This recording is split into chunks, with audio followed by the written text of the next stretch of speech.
Alright guys, so we're going to do a quick unboxing of the Hangkai 6 horsepower 2-stroke.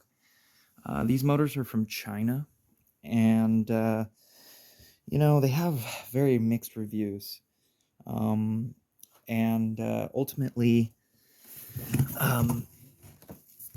I decided to pull the trigger on one myself on Black Friday because I got mine for $499. Here, let me move this out.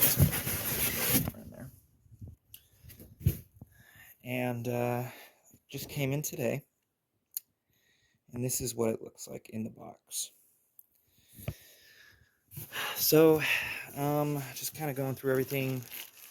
Got your instruction manuals here. Looks like you got a spare impeller kit with a extra pull rope and some zip ties. Looks like that's it for that guy. They give you a little funnel. It's nice to have around, period. And then it looks like they give you this guy, which is a mixing bottle for 2-stroke oil and gasoline. And then they give you this guy, which is a little toolkit. Anyone who's gotten one of these from with a motor before from China knows that these are garbage, and you pretty much just throw them away. So here is your motor. Overall inspection of the motor. Doesn't look like anything's damaged. I did open the box before this just to make sure nothing was damaged, so I could basically send it back if it was. It looks like everything is intact. And I'm going to go ahead and take it out of the box and get this wrapper off of it, and then we'll take a look. Alright, sorry guys, I'm back. So, we got it out of the box, and I'm a marine mechanic by trade, so I'm kind of used to seeing motors up close and personal, and I'm going to be honest with you, the castings on this motor look a lot better than what I was expecting and what I've seen come from over yonder, and I'm going to be honest, it is pretty nice. I'm going to flip it over real quick.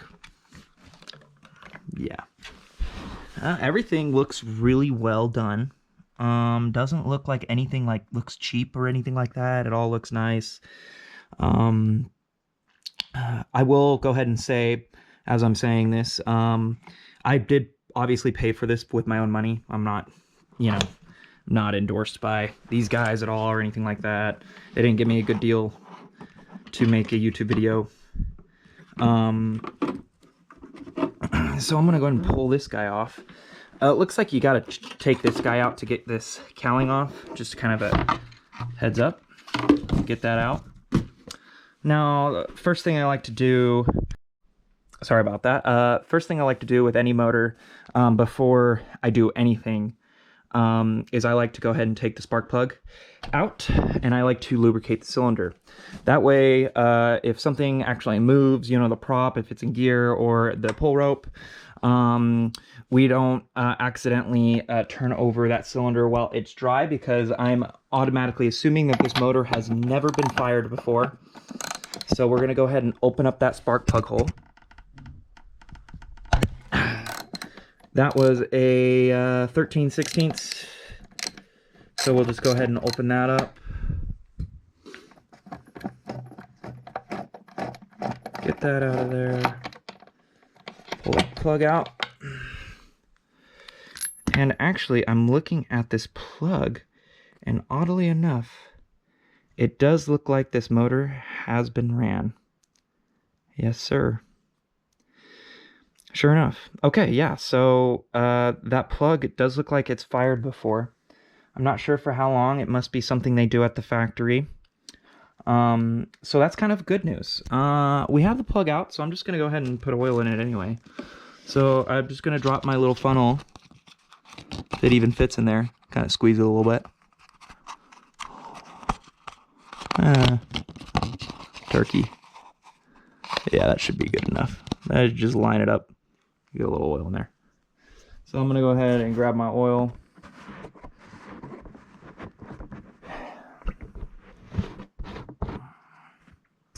Trying to do this with one hand is absolutely astronomical.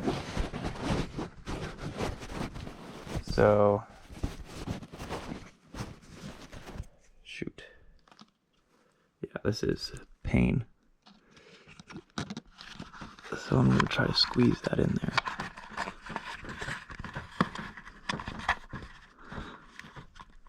There we go. Perfect. If I could just keep that there, that'd be great. I'm just going to put this right here for now. Drop a little bit of oil in there. Well, I just put a little 2-stroke oil. That's kind of what I do. It's probably a terrible angle for you guys, but just kind of drop it in the spark plug hole. I'll kind of show you guys in a sec. And I'm not doing very much. You know, I'll kind of show you, give you an idea here, but just a wee bit. Ooh, that was kind of too much, but that's okay. And then while the spark plug's out, I'm gonna go ahead and just rotate the engine over real quick. So that's the spark plug hole. Kind of small, kind of tiny. Kind of see I spilled everywhere. It's all good. And then I'm just gonna go ahead and now I'm gonna go ahead and kind of shake the motor a little bit, actually. Kind of get whatever I dropped into that cylinder to do its thing. Kind of shake it, get it around, and then I'm gonna go ahead and just slightly pull on my pull rope here and just slowly go up and down with it. Let it lubricate that cylinder, get it all up in there. And this, if you don't do this part, you risk oil locking the motor, I guess. And like I said, this is just 2-stroke oil. And you just kind of lubricate it, get it nice and lubricated. And I kind of do that. That's a little preemptive measure. Because if you fire them off dry, obviously that's premature damage, and you don't want to do that. So, all right, so I think that's good enough. We can go ahead and put our plug back in.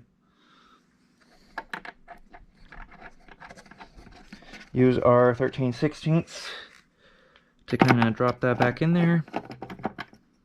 And just like that, there we go. Perfect. All right, don't over torque it. Obviously, it's an aluminum block, so we don't want to do that. Okay, now that we did that, I can kind of show you guys around this thing, just because I don't want to obviously have an issue with turning the motor over and then it being dry. So looking at it briefly, everything looks really good. This lighting is terrible. Here, let me get my lights real quick. I'll be right back. Okay, so looking at everything, you know, everything looks really, really good. I mean, these castings, I mean, there's no, like, you know, chunks or anything. These castings look great. I can see they're using some type of ultra gray on the castings. Your head gasket, even your head casting looks really good. Nothing out of the norm, really. Yeah, I mean, this looks, you know, to me, this looks pretty much the same quality. I mean, I'm not going to say it's the same quality as a, you know, Mercury or anything like that. But everything looks very well made. I mean, it doesn't look like it's, you know, cheap or anything like that. I do see this back part of the motor right here. And this looks to me like it's made of plastic. No, that's probably just me. I doubt it. No, that's aluminum. It's just me. Yeah. It just kind of looked like it was plastic for a second. Yeah, everything looks real well. Carburetor linkage moves really nice. Nothing looks crazy or anything. So, yeah. I think the next part we're going to do is bring it outside and fill our lower gear case. So I will be right back with you guys to go ahead and do that. Alright guys, we're back. So I'm out here, got the motor mounted on my quad. It's pretty lightweight. You can carry it with one hand. It's pretty, like I said, it's really light. Cowling's off. Obviously you have your gas tank. You have your fuel shut off switch right here and on switch. Parallel looks like fuel tank on. I did notice we have a filter on the tank side, which is amazing, but there is no filter on your remote tank side. So just be in mind, when you hook up a remote tank, you hook up a remote tank with a filter. That way you're not sucking in gunk into your carburetor. Now, a really cool thing I did notice about this motor that I've actually, you know, it's pretty rare and far between, but you actually have a float drain, which is not rare. That's not rare. Usually you usually always have a float drain. It's pretty rare not to have a float drain, but what you don't have is access to the fuel drain. Well, apparently whoever was engineering this motor actually thought of that, because look at this. You have a plug, and if you look in there, you can actually see, oh, well, let me get my lights in there.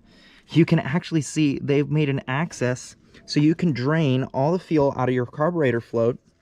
And basically what that means is that you can get all your fuel out of the carburetor after you're done. So you would basically shut off your fuel. So just like that, you'd shut it off after you're done running this thing. And then you would just go ahead and drain that, that float bowl. And if you do that, you will literally never, ever get a gummed up carburetor, ever. As long as you keep your filter clean, and you turn off your fuel, and you drain your carburetor bowl, you're never going to get that. Also, so basically what you do is come back to motor. Let's say you opened it up, you smelt bad gas. You could just drain the tank and then put fresh gas in it, open this back up, let that fresh gas get to the carburetor, and then the carburetor would just fill up.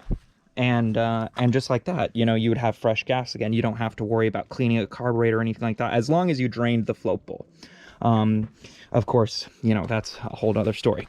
Now, one thing I did see that I did not like about this motor is that that you do have grease fittings, which are great. Everyone needs grease fittings. Well, they're not American grease fittings. I don't know what they are. I'm gonna have to do some research on grease fittings to kind of figure that out, but they are they're not American. So you can't hook up a normal grease gun like that one right there and use this thing, unfortunately, or not use it, but at least pump grease into it. So we're gonna go ahead and move on to our gear service. So basically, anyone who's done this before, super simple. This is a 10mm socket. I kind of got everything ready before turning the camera on. So just gonna, oh wow, they have that really tight. That's impressively tight. Okay, so we're gonna go ahead and pull that out. That's like, that was a lot of torque on that little nut. That's pretty impressive. Gonna pull that out. Now there should be an O-ring in here, and there is. Actually, it's a little crush washer, which is interesting because most outboards and stern drive manufacturers use O-rings. So besides Volvo, there is a crush washer for Volvo. Okay, so we drained. This is your oil level fill, kind of like you're doing a axle on the back of a truck. You're gonna go ahead and pull these guys out. And there was a little bit of gear oil, not a lot, but a very little bit, just kind of dripping out a little right there. Here, let me go ahead and put that back while I get this ready. So, looking at our thread pitch, it actually, believe it or not, this is a standard outboard metric, of course, but this is going to be basically the same as your Yamaha and everything, which is great because that means you can go ahead and use a normal pump, which is great because that's obviously what you need. So you're going to get these are about 10 bucks. I have some Yamaha 8090 here today. The manufacturer, or at least the seller, recommended that we used 90. So this will work. It's Yamaha gear lube. I'm fairly confident in Yamaha's ability, a little bit more than Hankai's ability of determining what's a proper oil for their lower units. I know, engineers, blah, blah, blah, smart people. So I know some people are probably going to get a little angry about that, but it's all right. It'll be fine. It'll be fine. All right. So we're going to go ahead, I'm kind of not showing you guys what's going on here, but I'm going to go ahead and put this little fitting on our gear pump. And just like that, we are going to screw this in to the drive. I am moving this camera all over the place, and I am so sorry, guys. I'm trying to give you guys a good angle here while I do this, but I can't make any promises at all. So there's that. Yeah, okay. That's just not gonna happen. So I'm just gonna kind of pre-screw it, and then you guys can kind of look at it. So that's kind of what we got going on here. There was a tiny bit of gear oil in there, so I imagine they do fill it a little bit. Well, they probably fill it at the factory and then drain it before they ship it. Who knows, international laws, I don't know what's going on there, but so they probably do that. So, but there wasn't a lot in there, so we're gonna go ahead and finish the job for them. So we're gonna go and pump this little pump right here and this guy, and just pump it up till it comes out that little weep hole right there. So we're just gonna pump it, pump it, pump it.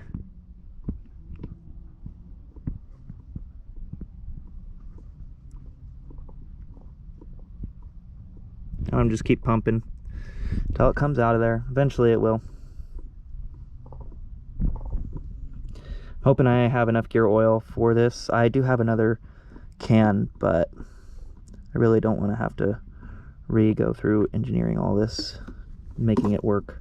Well, not making it work, but you know, don't have to pull this out of the box, the oil container. Oh, I do feel it getting a little stiff. I sure hope that's drilled out all the way. Yeah, it is. Okay, good. Well, we should be getting oil here any second now. This thing can't carry that much oil.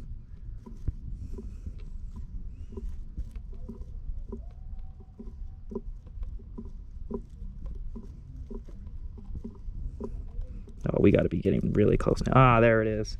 There it is. So we'll go ahead and throw that bolt back in there. Just like that. Took a second, but we got it. And we're going to take our 10mm, throw that bad boy right back where it came from. And if you're still watching, you guys are awesome. If you're not, well, I'm sorry. All right.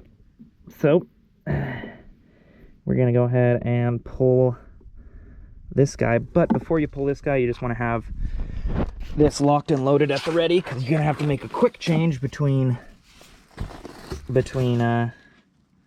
your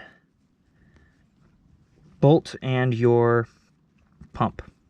So it's got to be pretty darn quick. So just fair warning. Or else you'll lose most of your oil out of the darn thing. Oh, and I just dropped the camera. Sorry, guys. If you guys can see, hopefully, right there.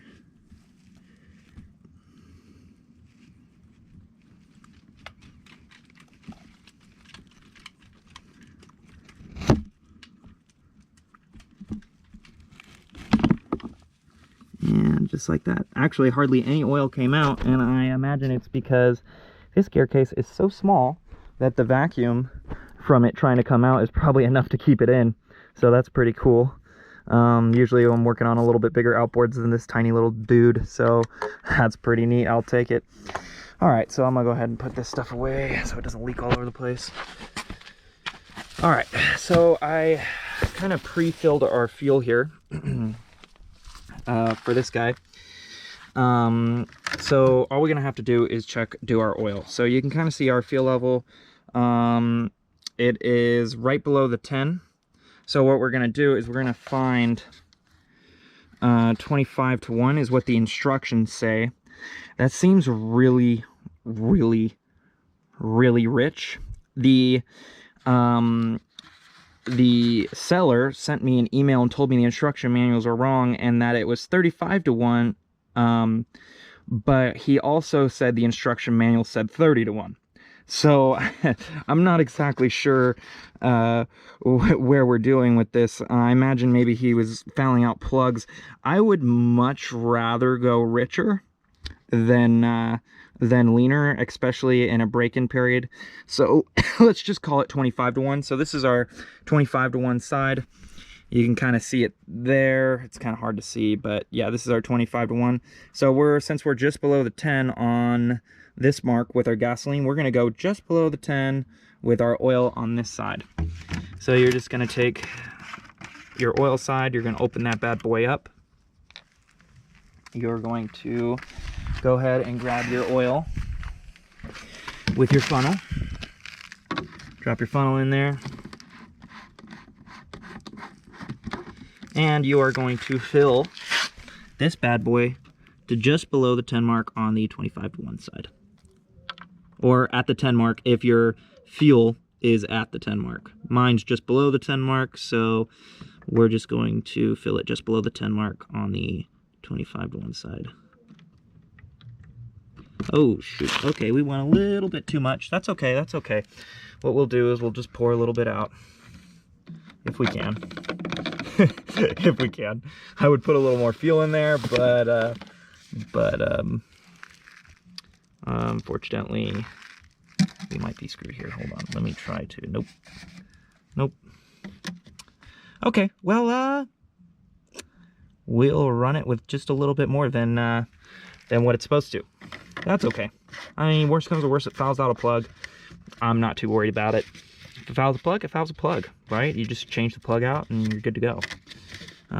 So if you're running it rich like this on 25-to-1, just be warned that you can go ahead and foul a plug. That's the only thing that really bad can happen when running too rich in mixture. Now, technically, more two-stroke oil you add, the more you lose an octane rating. So I mean, yeah, you know, you can get pre-detonation from running too much two-stroke oil, but I think 25-to-1, the owner's manual says 25-to-1. I'm sure this thing's gonna run like poop with 25-to-1 at high RPMs. I just kind of have a feeling. We'll see. Honestly, we will see. I'm going to take this thing to the lake eventually, and we are going to try it out on my new dinghy. So we will definitely find out how it runs with 25-to-1 in it.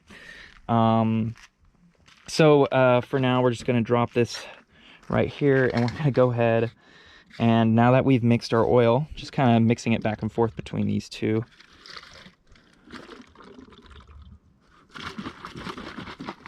Kind of get that done. I'm sure you guys are seasick from this camera action you guys got going on.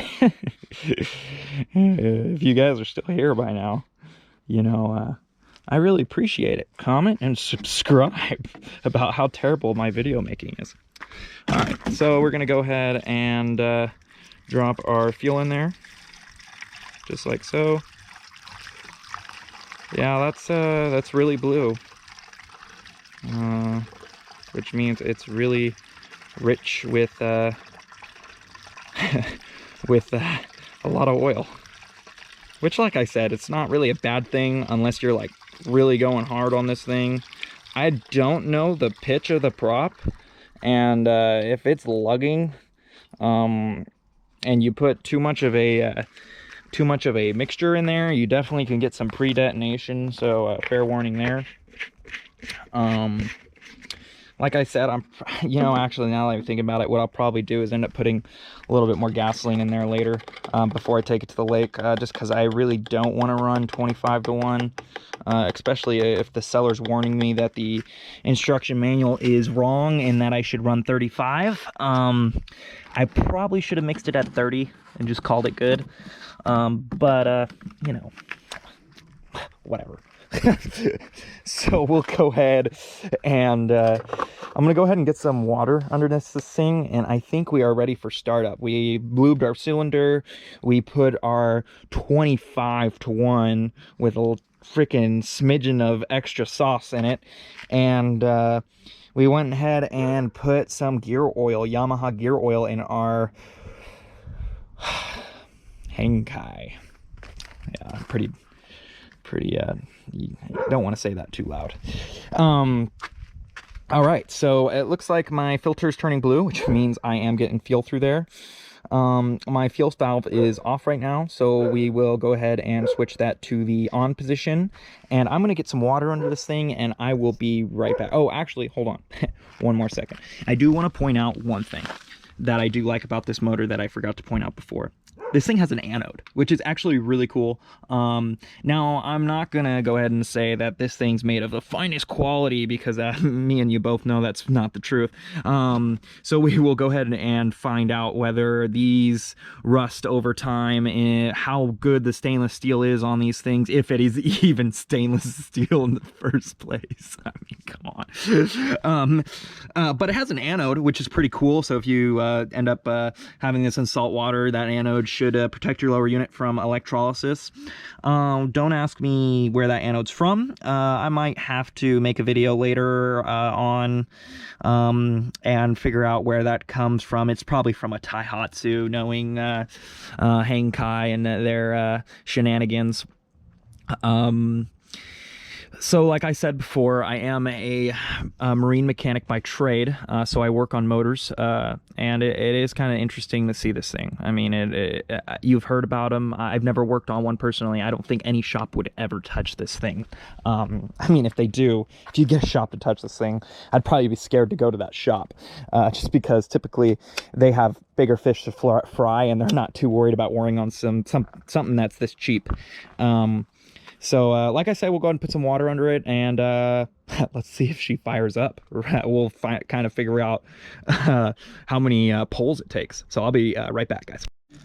All right, we're back. All right, so we got our water filled up all the way. We also have, we'll check our throttle here. So, yeah, that's on, we want turtle mode. So we'll go ahead and check that. We want to check our safety lanyard, make sure that's in. We want to make sure our fuel is switched to tank mode. So that is correct. Horizontal is tank mode. And we want to go ahead and make sure safety lanyard. Oh yeah, and our choke. We can't forget about our choke. So here's our choke right here. Ooh, this choke.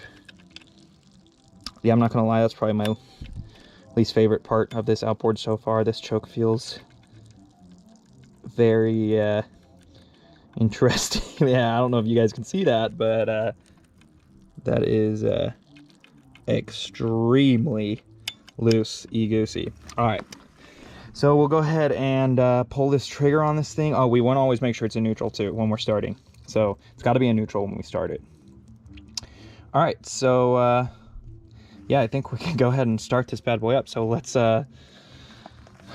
go ahead and do it. I mean, this is the first time I've seen it start, so we'll see. It should smoke a lot because remember we put oil in the cylinder, so just kind of pre-warning about that.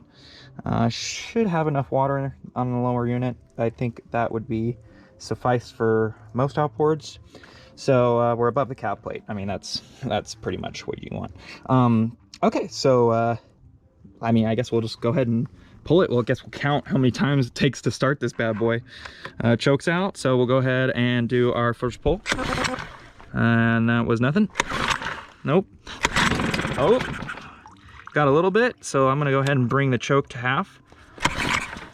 The motor is currently falling off my quad, which is a little questionable. And there she goes. Smoking. Our pea stream's peeing, so that's good.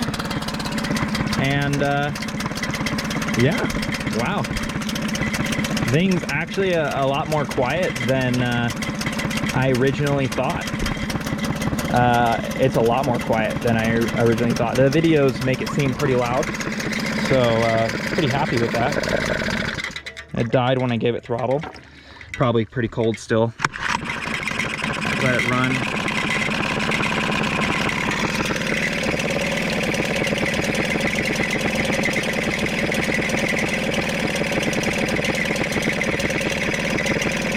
Sweet. Very cool.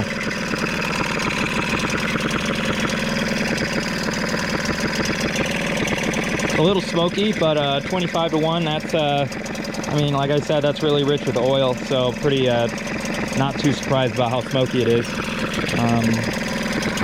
Want to check for any water leaks. I don't see nothing, so we're good there.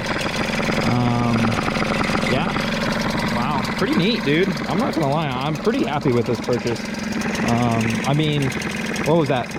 4 pulls, I think I did. 4 pulls, started right up, and those were the very first time I started it. So, I mean, that's not bad, especially for a cold start.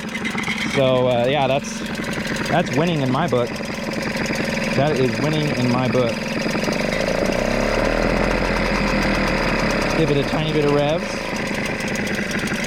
Yeah, dude.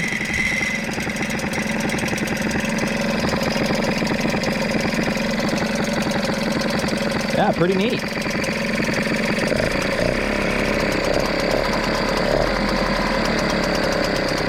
Dare me to put it in forward? Dear Lord, save me. Oh yeah, okay, that works. Yep, forward gear works. Sweet. Dare me to put it in reverse? Oh yeah, that works, okay. All right, sweet. I don't want to lose too much water here because I turned the water off, so. But yeah, I mean, I really got nothing bad to say about this darn thing. I mean, so far it's been great.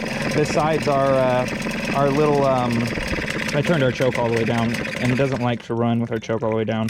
It might need a carburetor adjustment. We might go through that later, but oh, now it doesn't want to start. Look at that. Oh, that's not.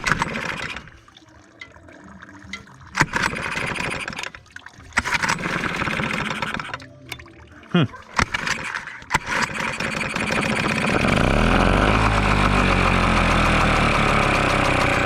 we go.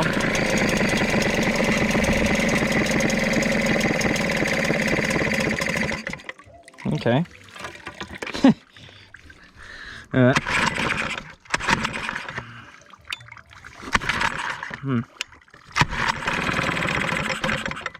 Maybe give it a little more gas. It probably needs some more gas.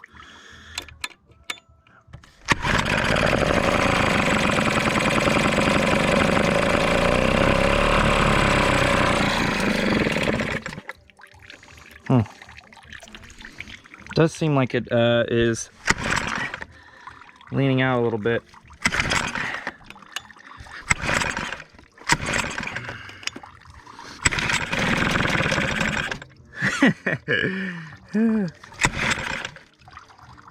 Kind of messing with the choke here. I don't know if you guys can tell. Trying to figure out if it's bite or not.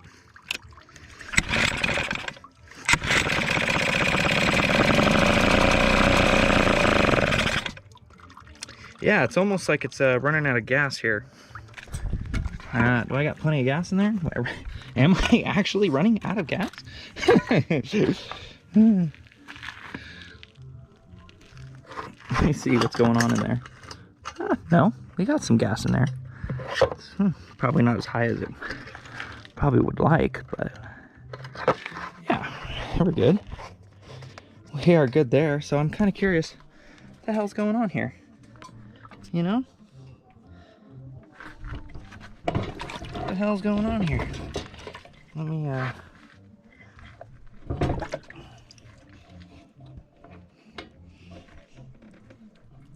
tighten this back down to my quad because it kind of got loose.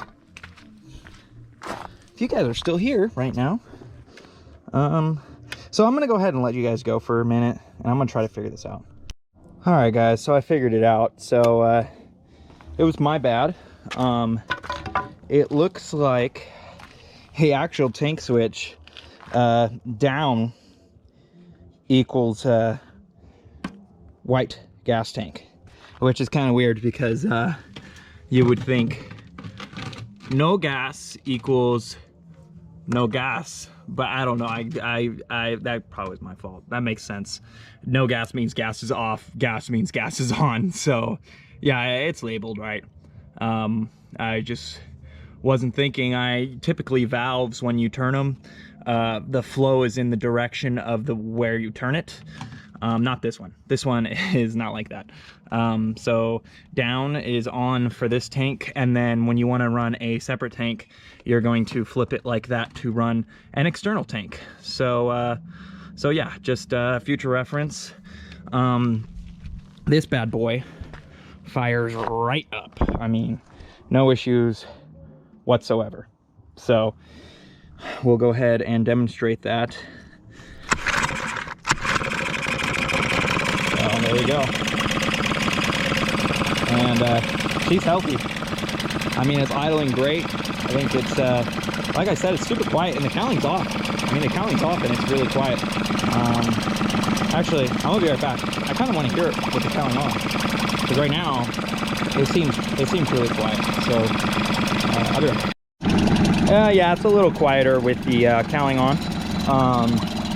Yeah, I mean, I think that pretty much concludes my video. This thing runs really good. I think the next step is to take it to the lake and run it in, as the good old manual tells you to do. Go ahead and run her in, and yeah, I mean, that's pretty cool. Also, if you're having trouble, I didn't experience this. I kept this closed, but I also didn't put a lot of fuel in there. If you put a lot of fuel in there, you don't open this up. What ends up happening is it won't, the vacuum won't let fuel to go to the carburetor, so make sure that's open when you're running it. But make sure you close it before you lay it on its side, obviously, because fuel will spill out. So yeah, so I think I'm done here. Anyway, guys, tell me what you think of the video. I'm gonna be honest, I don't, if you could tell me what you think. Honestly, it's just a video to show you basically what this guy's about. A kind of mechanical overview, I think I'll call it, of the hangkai. Yeah, pretty awesome little motor. I'm pretty happy with my purchase overall. Yeah, good old Black Friday early Christmas present to myself. All right, guys, have a good one. Bye.